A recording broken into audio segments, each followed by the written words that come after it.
Dr. Stuart Kaplan. He is a dermatologist from Beverly Hills, and he is telling us that May is Skin Cancer Awareness Month. Good morning, doctor. He's also here to talk about everything that ails you, from acne to anti-aging. You know what? Let's talk about summer skincare. Of course, again, we were talking just about skin cancer, and it's the Memorial Day weekend. A lot of us will be out and about in the sun, at the beach. So we were talking about sunscreen and slathering it on. We've all heard that before, but you're saying people go out there recklessly. They think, oh, I'm invincible now that I've got the sunscreen on, right? That's absolutely correct. Sunscreen should not be thought of as a license to abuse your skin. Just as a seatbelt is not a reason for you to drive fast or drive recklessly, using sunscreen is a way for you to protect your skin for the same amount of time that you would normally be out in the sun. Yeah, and you've also said that the ultraviolet rays add up over the course of your time. So once you've had it, you've hit your limit, that's it for the rest of your life. That's also correct.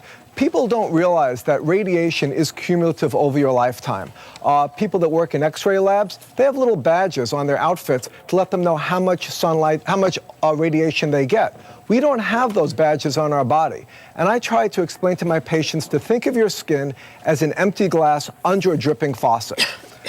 As the glass gets fuller, you have less tolerance to get more ultraviolet light. Once your glass is full, every little bit of ultraviolet light that you get is going to cause the glass to overflow, and you're going to get more wrinkles, more creases, and a higher risk of skin cancer. Yeah. But in California, that faucet is going faster because we have more ultraviolet light. And also, if you have blonde hair or blue eyes, that glass is smaller, and you're more likely to reach the limit much faster. And you're also saying, you know, just because you have dark skin like me, I'm not entirely safe either. That's correct, too. I'm now seeing more skin cancer and sun damage in people with darker complexions. The blonde, blue-eyed people have already gotten the message. They're using sunscreen. The people with darker hair, darker complexions feel, hey, I never burn, no problem. But they're getting sun damage and skin cancer also. Hey, Dr. Kaplan, we got a couple of phone calls. Let's first go to Carlos, though. He has a question about acne, right, Carlos? You there for us? Yeah. Your question for Dr. Kaplan. Doctor, for the past couple of years, I haven't had that severe acne, but in the past month, I've been having several outbreaks. Why is that?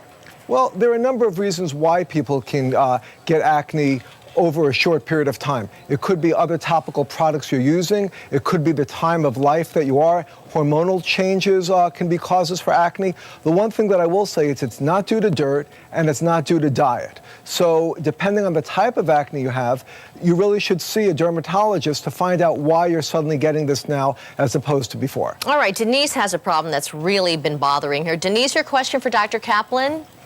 My question for Dr. Kaplan is, how do you get rid of facial hairs?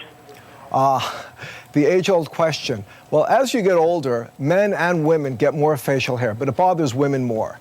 And there are a number of ways. There are prescription products that work to some extent. Laser hair removal probably is the best, but waxing, plucking, electrolysis, all of those are acceptable methods. It really depends on the degree of thickness of your hair and the type of complexion that you have. All right, Dr. Stuart Kaplan, thanks so much. We had a number of phone calls, and there's never enough time, but again, thanks so much for you coming in.